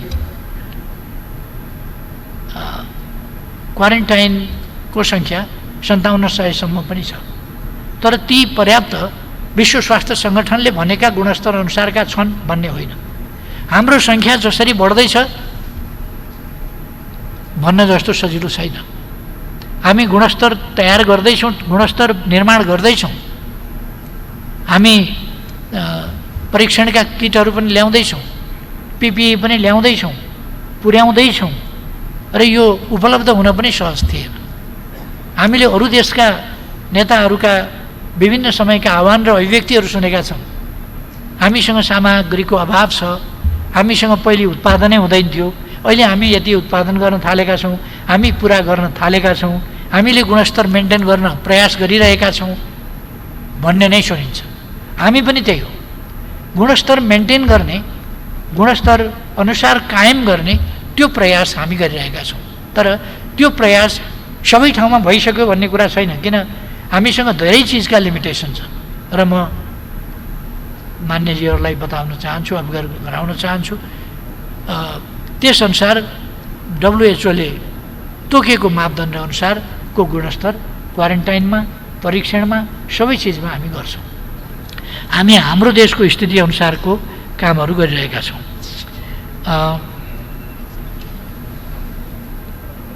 अर्को यो आयोगहरू गठन भएको छैन भन्ने कुरा, अर्को एउटा नयाँ कुरा पनि आज सुने मैले। पूर्व प्रधानमन्त्री शेरबहादुरज्यूले आयोगहरू गठन गर्नुभएको थियो भन्ने। अब म प्रधानमन्त्री भएर आउँदा त आयोगहरू गठन थिएनन्। कति बेर आयोग गठन भए के भयो त्यो मेरो जानकारीमा रहेन। त्यसकारण कस्ता आयोग कहाँ संविधान अनुसार गठन भएको आयोग त थिएन म आउँदा। मैले गठन गर्ने प्रयास गरेको हुँ। विभिन्न कारणले त्यसमा विलम्ब भएको छ।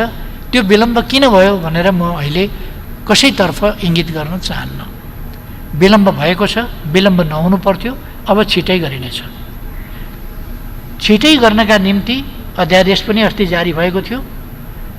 मान्यजीहरू, नेताजीहरू र अरू धेरै साथीभाइहरूको सुझाव यो संसदबाटै गरौँला बरु, तर यसलाई अध्यादेशबाट नल्याउँ, किन ल्याइयो, आशंका पैदा भयो भन्ने खालका कुराहरू आएका हुनाले जनभावनाको कदर गर्दै उचित औचित्यको, उचित अनुचितको कुरा त्यो बेग्लै हो। उचित थियो कि अनुचित थियो त्यसको बेग्लै मूल्याङ्कन गरौँला, तर जनभावनाको कदर गर्दै त्यसलाई फिर्ता लिने काम भएको छ। र मौजुदा कानुनबाटै हामी समझदारी साथ दलित, महिला लगायतका आयोगहरू निर्माण गर्ने र त्यस सम्बन्धमा हाम्रो संविधानले संवैधानिक हिसाबले र हाम्रा कानुनहरूले कानुनी हिसाबले भेदभावलाई, छुवाछुतलाई, भेदभावलाई, त्यस्ता कुराहरूलाई दण्डनीय मानेको छ र हामीले दण्डका प्रावधान र अभ्यास पनि थालिसकेका छौँ। त्यसकारण अब नेपाल छुवाछुत युक्त हुन सक्दैन, नेपाल छुवाछुत मुक्त छ र नेपालमा छुवाछुत जस्ता कुराहरूलाई दण्डनीय बनाइएको छ। म सबै साथीहरूलाई त्यसमा आग्रह गर्न चाहन्छु र त्यसअनुसार नै सरकारले पहल पनि गर्नेछ।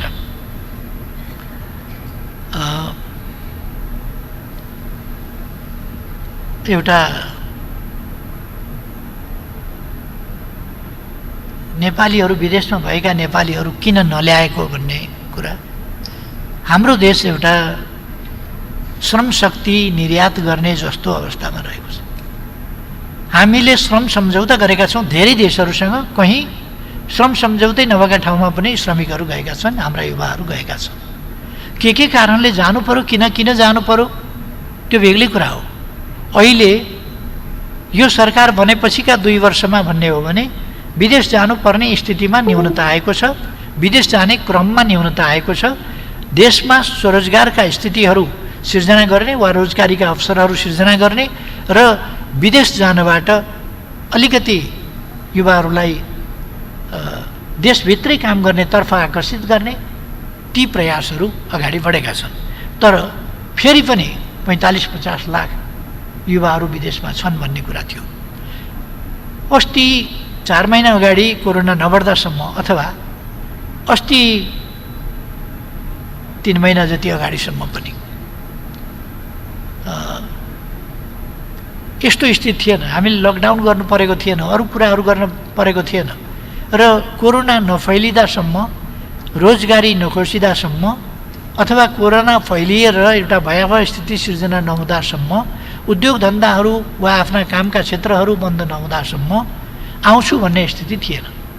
हामी यसै कल्पना गर्न सक्छौँ, यदि 40-45 लाख युवाहरूलाई हामीले ल्याउने हो भने हाम्रा सबै जहाज प्रयोग गर्दा 45 लाख युवाहरूलाई देशभित्र ल्याउन कति समय लाग्छ?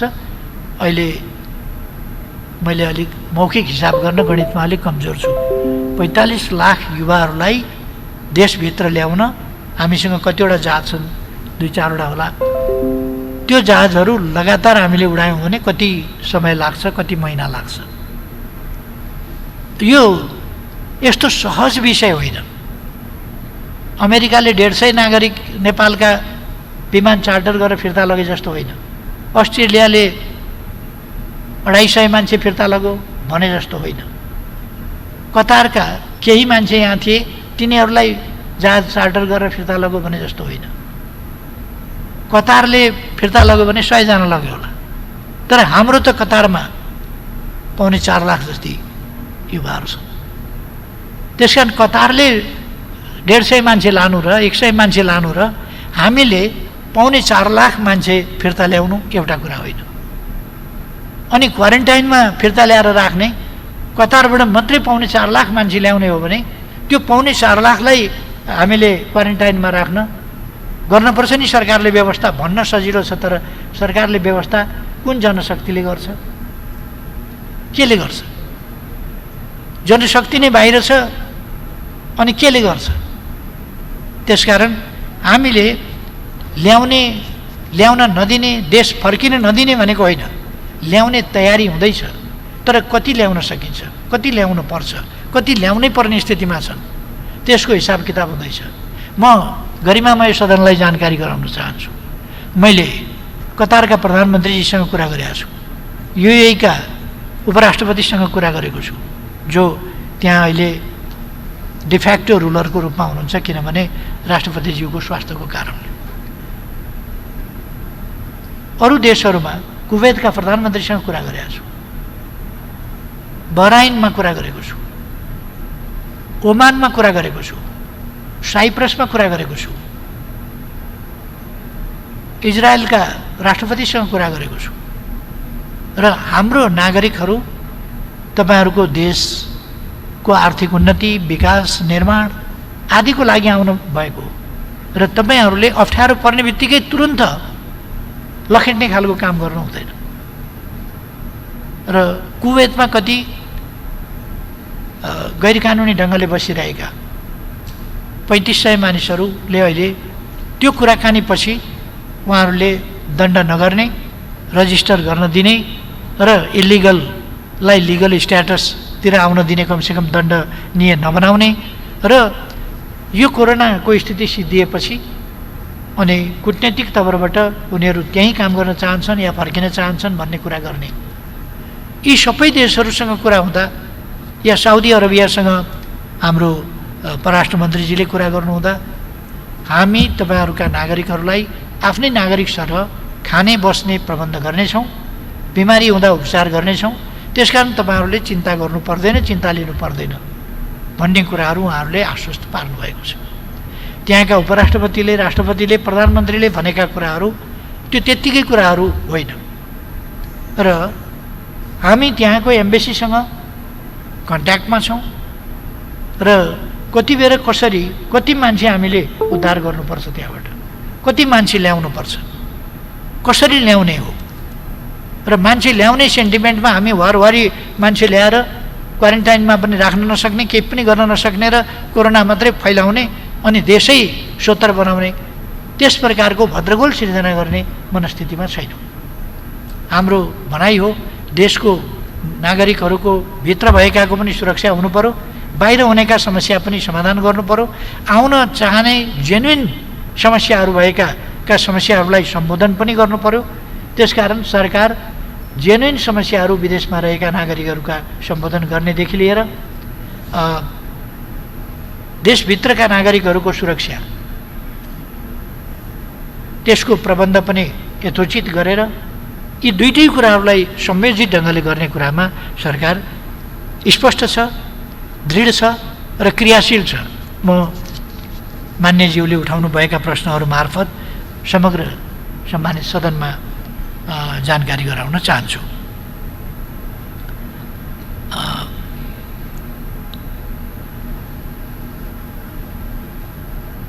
एकजना मान्यजीले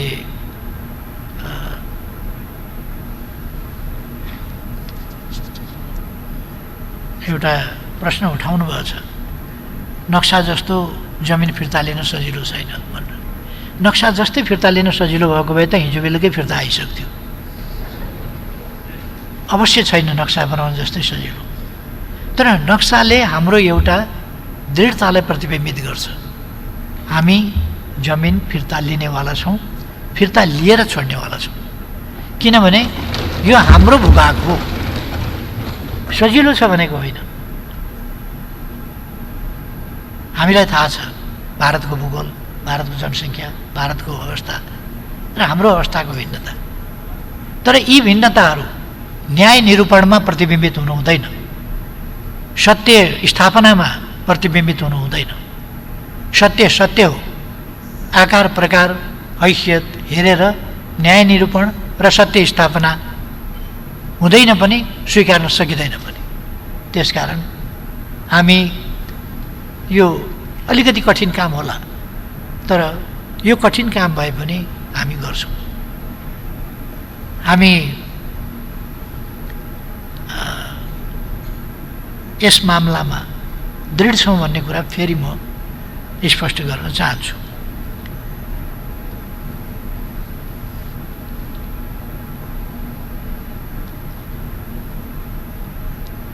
भारत वार्तामा बस्छ कि बस्दैन भनेर अलिकति विलम्ब भएको छ, तर वार्तामा नबस्ने भन्ने कुरा मलाई लाग्दैन। वार्ता हुन्छ, वार्ताद्वारा हामी तथ्य प्रमाणहरू वार्ताको टेबलमा प्रस्तुत गर्छौँ। हामी कुनै उत्तेजनामा छैनौँ, आवेशमा छैनौँ, हामी गम्भीर छौँ र त्यो गम्भीरताका साथ तथ्य प्रमाणका आधारमा अत्यन्त मैत्रीभावका साथ नेपाल र भारत दुईटा छिमेकी मित्र राष्ट्रहरू हुन्। यो मित्रता ऐतिहासिक छ। यो मित्रता अनेक हिसाबले सांस्कृतिकदेखि लिएर थुप्रै पक्षहरू, आर्थिक पक्षहरू, सामाजिक पक्षहरू, अनेक पक्षहरूबाट बाँधिएको पनि छ र यस्तो मित्रतामा कुनै पनि कुराले दरार पैदा गर्न दिनु हुँदैन। यस्तो मित्रता पारस्परिक सम्मान, समानता, न्यायको आधारमा एक अर्काका सार्वभौम सत्ता, भौगोलिक अखण्डता, स्वाधीनतालाई स्वीकारेर त्यसलाई व्यवहारमा अमल गरेर हामीले सुदृढ गर्नुपर्छ यो मित्रता। हामी भारतसँग यसको अर्थ कुनै तनाव चाहिरहेका छौँ र हुँदै होइन। हामी भारतसँग तनाव होइन, तनाव रहित, सुमधुर, समस्या रहित मित्रता चाहन्छौँ। भारतको वर्तमान सरकारले नै यो समस्या खडा गर्यो भन्ने अहिले आएर बाटो उद्घाटन गर्यो होला, बाटो अलिकति खन्यो होला अथवा नक्सा छाप्यो होला, तर हाम्रो भूभाग भारततिर परेको वा भारतले कब्जा गरेको अहिलेको सरकार हुँदा होइन, त्यो पहिले इतिहासको कुरा हो। हाम्रो तर्फबाट छोडिएको अथवा नजरअन्दाज भएको पनि अहिलेको सरकारको समयमा होइन, त्यो इतिहासको त्रुटि हो, गल्ती हो। दुईटै सरकारले ती इतिहासका त्रुटिहरूलाई, ती गल्तीहरूलाई सच्याउनु पर्दछ। अब ती गल्ती कायम रहन दिनु हुँदैन। ती गल्ती सच्याएर मित्रतालाई सुदृढ गर्नुपर्दछ, उचाइमा लानुपर्दछ। आफ्नो आफ्नो भूमि आफूले चर्चिने, आफ्नो आफ्नो नक्सा यथोचित ढङ्गले गर्ने। हामीले उहिले वर्तमान भूभागका लागि लडाइँ नै गरे हौँ। सुगौली सन्धि भनेको लडाइँको, र त्यसमा पनि हामी अलिकति लडाइँ लड्न हाम्रो सामर्थ्यले अलिक अप्ठ्यारो भएर हामीले कतिपय भूभाग गुमाएर सम्झौता गरेर अहिलेको भूभागमा हामी सीमित भएका हौँ।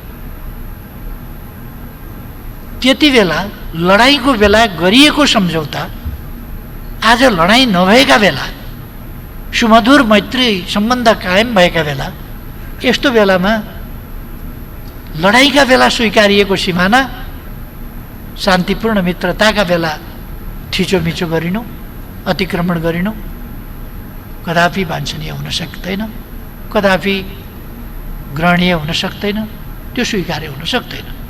त्यसकारण हामी भारतसँगको मित्रतालाई सुदृढ बनाउनका लागि, पारस्परिक मित्रतालाई अझ उचाइमा लानका लागि 21औं शताब्दी सुहाउँदो सार्वभौम समानताका आधारमा, पारस्परिक न्याय र सम्मानका आधारमा, लाभका आधारमा हामी यसलाई विकसित गरेर लिएर जान चाहन्छौँ। अहिलेको सीमा विवाद हामीले टुङ्ग्याइहालौँ, अब वार्ताद्वारा यसलाई टुङ्ग्याउँ, तथ्यका आधारमा टुङ्ग्याउँ भनेको दुश्मनी होइन, वैरभाव होइन, मित्रभाव हो। हामी भारतसँग पूर्ण मित्रभावका साथ यो प्रस्ताव गरिरहेका छौँ। कृपया हाम्रो भूमि फिर्ता गर्नुहोस्। वास्तविक मित्रता, मनदेखिको मित्रता। अब अहिले मित्र भन्दाखेरि पनि कस्तो हुन्छ भने हाम्रो जमिन खोस्या छ, थिचिया छ, मिचिया छ जस्तो खालको, त्यस्तो पर्ने खालको भावका साथ होइन, एकदम दिल खोलेर मित्रता गर्न सक्ने परिस्थिति निर्माण गरिहालौँ भन्ने हाम्रो प्रस्ताव हो। त्यसकारण यसमा धेरै सजिलो होइन, तर यो असजिलो विषय पनि होइन। सत्यमेव जयते, हामीले भन्ने त्यही हो।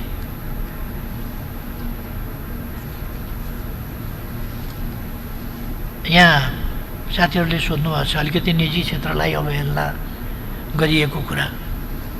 निजी क्षेत्रलाई अवहेलना मैले भन्ने गरेको छु। आर्थिक उन्नति गर्न सकिन्छ, हामी प्रविधिको विकास पनि गर्न सक्छौँ, आर्थिक उन्नति पनि गर्न सक्छौँ, तर मानवीय क्षति, मान्छेको गएको ज्यान फिर्ता ल्याउन सक्दैनौँ। घाटा अहिले भयो भने फेरि घाटा पूर्ति गर्न सक्छौँ हामी, तर मानवीय क्षति र त्यो क्षतिले जे लिएर जान्छ ती कुराहरू त्यो परिपूर्ण हुँदैन। त्यसकारण हामीसँग पहिलो कुरा हो वुमेन सेन्ट्रिक, मानव केन्द्रित। हाम्रा प्रयासहरू पहिले मान्छे बचाउबाट सुरु हुन्छ, मान्छे बचाउबाट अगाडि बढ्छ र मानवीय सुरक्षा, कोभिड-19बाट अर्थतन्त्रमा पार्ने प्रभावभन्दा जनताको जीवनमा पार्ने प्रभाव, जनताको ज्यानमा पार्ने प्रभाव, त्यो पहिलो कुरा हो। पहिले हामी ज्यान जोगाउनेतर्फ लाग्छौँ र त्यसपछि यसको अर्थ अरू चिज गर्दैन होइन, तर हाम्रो प्रमुख ध्यान चाहिँ मान्छेको ज्यान जोगाउने कुरामा हुन्छ। त्यसपछि अरू क्षेत्र, निजी क्षेत्रको पनि ज्यान पहिले जोगाउनुपर्छ। उद्यमीहरूको पनि यसले त धनी गरिब चिन्दैन नि, ठुलो पोस्ट ओहदा पनि चिन्दैन। त्यसकारण धनी गरिब पनि नचिन्ने, ठुलो ओहदा पनि नचिन्ने, केही नचिन्ने भएको हुनाले ठुलो ओहदाधारी हुन् अथवा सम्पत्तिधारी हुन् अथवा उद्योगधारी हुन् अथवा जेसुकैधारी हुन्, जे भए पनि पहिले चाहिँ ज्यान जोगाउनु पर्दछ। निजी क्षेत्रका व्यक्तिहरूको पनि ज्यान जोगाउने पहिलो कुरा हो। कोही सुरक्षित छैन। त्यसकारण असुरक्षित स्थितिबाट सुरक्षित स्थितिमा पुर्याउने र कोरोना भगाउने कुरा सबभन्दा पहिलो कुरा हो। बाँकी कुराहरू हामी सँगै अर्थतन्त्र उठाउँछौँ, देशको विकास गर्छौँ। यो यत्तिकै भनिराखेका छैनौँ, योजनाबद्ध ढङ्गले भनिराखेका छौँ।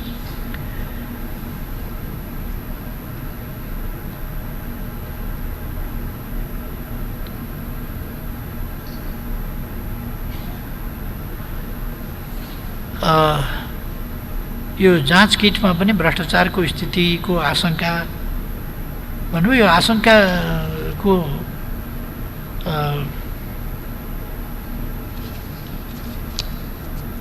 यो आशंकै मात्रै गर्दा त केही उपाय हुँदैन।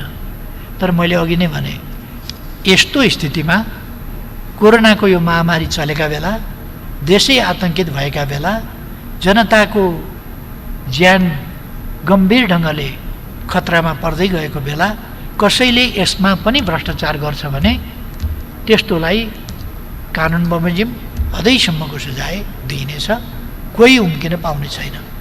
तर यति बेर जाँचतिर लाग्ने कि भ्रष्टाचारको छानबिनतिर चाहिँ पहिले लाग्ने भन्ने कुराको हकमा जाँचतिर पहिले सँगसँगै भ्रष्टाचार छ कि भनेर सजग हुने, भ्रष्टाचार रहेछ भने त्यो त भोलि पनि हामी हेर्न सक्छौँ, छानबिन गर्न सक्छौँ। अहिले चाहिँ हामीले मुख्य कुरा त्यसमा ध्यान दिनुपर्छ। डेमोक्रेसी इज डेमोक्रेसी, त्यसको डिफिनेसन चाहिँदैन भन्नुभयो। डेमोक्रेसी थुप्रै प्रकारका छन्, देश देशका डेमोक्रेसी छन्, आफ्ना डिफिनेसनका डेमोक्रेसी छन्। त्यसकारण democracy should be defined, democracy should be defined in its highest way. त्यसकारण यसलाई डिफाइनै गर्न सकिँदैन, गर्नै हुँदैन भन्ने होइन। यसलाई हामीले सबभन्दा लेटेस्ट मानव जातिले प्राप्त गरेका, प्रयोगबाट प्राप्त गरेका सफलता असफलताका अनुभवहरूबाट डेमोक्रेसीको डिफाइन हुन्छ। र डेमोक्रेसीको डिफिनेसनमा पहिलो कुरो, democracy should be people's democracy. यो कुराले अलिकति झस्को पर्ला साथीहरूलाई, आइडियोलोजिकल झस्को पर्ला, तर मसँग झस्को पर्यो भने अब्राहम लिङ्कनलाई सोध्नुहोस्, अब्राहम लिङ्कनको किताब पढ्नुहोस्, झस्को हराउँछ। किनभने डेमोक्रेसी उनले डिफाइन गरेका छन्, is for the people, of the people, by the people. त्यसकारण मैले भन्दा झस्को पर्छ भने अब्राहम लिङ्कनलाई सोद्धा, अब्राहम लिङ्कनका किताब पढ्दा त्यो झस्को हराउँछ। भारतलाई सोधिए जस्तै डिप्लोमेटिक नोट अथवा अरू केही चीनसँग कस्तो वार्ता भएको छ कि छैन भनेर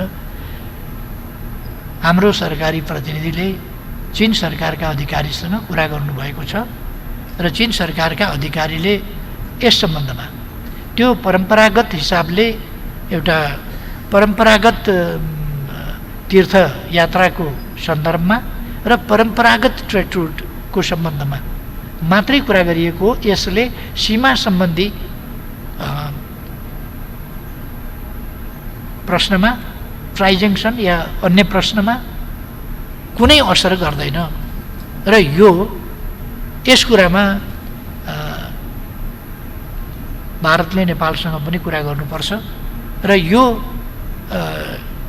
सीमासँग सम्बन्धित छैन भन्ने कुरा चाहिँ नि चीनले हामीलाई स्पष्ट पारेको छ र यो कुरा चीनले हामीलाई बताएअनुसार भारतलाई पनि जानकारी गराएको छ।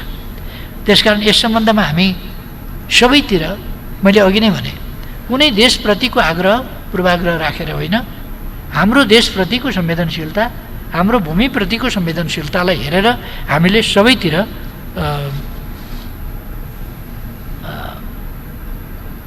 पत्राचार गरेका छौँ, कुरा गरेका छौँ, आवश्यक सबैतिर कुरा भएको छ।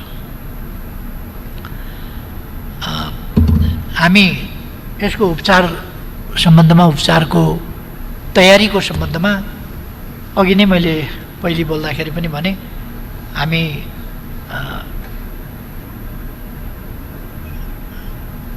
वडासम्म WHO ले भनेका मापदण्ड अनुसारका क्वारेन्टाइन, ठ्याक्कै मापदण्ड पुग्छ कि पुग्दैन, यो भन्छ नि युरोपियन स्ट्यान्डर्ड भने जस्तो, त्यो पुग्छ कि पुग्दैन भन्ने कुराको हकमा कतिपय ठाउँमा हाम्रा क्वारेन्टाइनहरू, हाम्रा गाउँहरू त्यो सहरमा जस्तो कतिवटा कुरा लागु हुँदैन। घरमा बसेको हुन्छ, खेतबारीमा काम गरिराखेको हुन्छ, टाढा घर हुन्छ अरूको, त्यहाँ मेन्टेन गर्ने भनेको उसले परिवारकै सदस्यहरूका बिचमा डिस्टेन्स, त्यो कसैसँग सम्पर्कै भएको छैन भने त्यो डिस्टेन्सको पनि खासै अर्थ हुँदैन। त्यसकारण हाम्रो गाउँघरको स्थिति, जिल्ला पहाडी ठाउँहरूको स्थिति, त्यो स्थिति अलिकति फरक पनि हुनसक्छ। त्यसकारण तर के भने मुख्य कुरा चाहिँ कोभिड-19 सङ्क्रमण हुनबाट बचाउने कुराको प्रत्याभूति हो। त्यस प्रत्याभूतिलाई ध्यानमा राखेर हामीले काम गर्नुपर्छ भन्ने। सुनकाण्डको मुद्दा किन सार्वजनिक भएन भन्नुभयो कोही मान्यले। सार्वजनिक भनेको के हो भने मैले बुझिनँ। अदालतमा मुद्दा चलेको छ, मान्छे झ्यालखानमा छन्, ओसार पसार हुने गरेको रहेछ। त्यो ओसार पसारका दुला गौडा सबै टालिए, त्यो ओसार पसार हुन छोड्यो। जो बाहिर गएको थियो कहाँ लग्यो भन्ने कुरा त अब हामीले जान्ने कुरा, अरू देशमा गएर खोज्ने कुरा भएन, त्यो पहिले गइसकेको कुरा हो। अहिले यता जान पाएको छैन, जाँदैन। पहिले ओसार पसार गर्नेहरू आदिलाई कारबाही गरिएको छ। त्यसकारण एउटा मजाको संस्मरण स्मरणका पाएको विद्वान मित्रले अलिकति बुजुर्ग तरिकाले नै प्रश्न गर्नुभएको छ। यो उसमा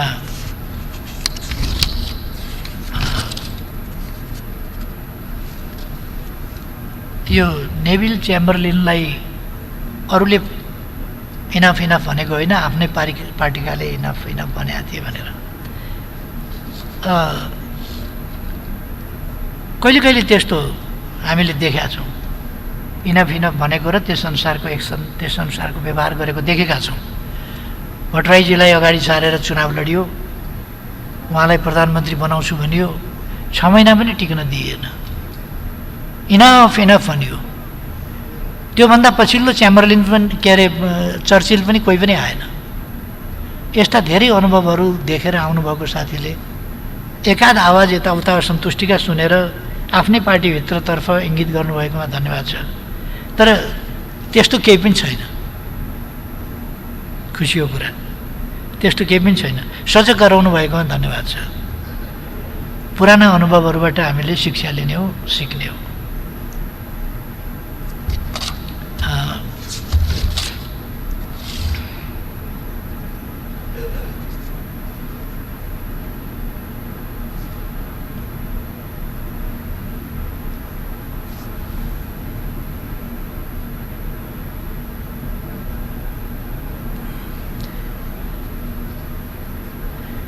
संविधान संशोधन प्रस्ताव कहिले आउँछ भन्ने पनि जिज्ञासा राख्नुभएको छ। संविधान संशोधन सम्बन्धी प्रस्ताव छिटै संसदमा प्रस्तुत हुन्छ र होला अरू थुप्रै विषय, मैले अघि पनि भने अरू थुप्रै विषयहरू पनि होलान्। संविधान असंशोधनीय दस्तावेज होइन भनेर उहिलेदेखि म भनिरहेको छु। असंशोधनीय दस्तावेज होइन, आवश्यकता अनुसार संशोधन हुन्छ, औचित्यका आधारमा संशोधन हुन्छ। तर यति बेला चाहिँ हामीलाई यो नक्सासँग सम्बन्धित विषय चाहिँ अनुसूची 3 मा रहेको हाम्रो के प्रतीक चिन्ह के भन्छ त्यसलाई, निशान छाप, यो निशान छाप चाहिँ अनुसूची 3 मा भएको हुनाले संविधानमा त्यो अनुसूचीमा अथवा हामीले लगाउने लोगोमा यो सबै अनुसूचीबाट आउने भएको हुनाले त्यसलाई संशोधन गर्नु र नेपालको नक्सालाई संविधानले अरू सबै कुरालाई चिन्ने तर नक्सा नचिन्ने हुनु हुँदैन। त्यसकारण नक्सालाई पनि संविधानले वास्तविक अर्थमा चिन्न पर्दछ। त्यसकारण संविधान संशोधन त्यस बुँदामा आउँछ। हामीले सर्वसम्मतिले त्यसलाई पारित गर्नेछौँ। अब मोटामोटी ग्रुप वाइज गरेर मैले मान्यजीहरूका प्रश्न र जिज्ञासाहरूको सम्बन्धमा जवाफ प्रस्तुत गरेँ भन्ने मैले ठानेको छु। म प्रश्नका लागि मान्यजीहरूलाई हार्दिक धन्यवाद फेरि पनि भन्न चाहन्छु र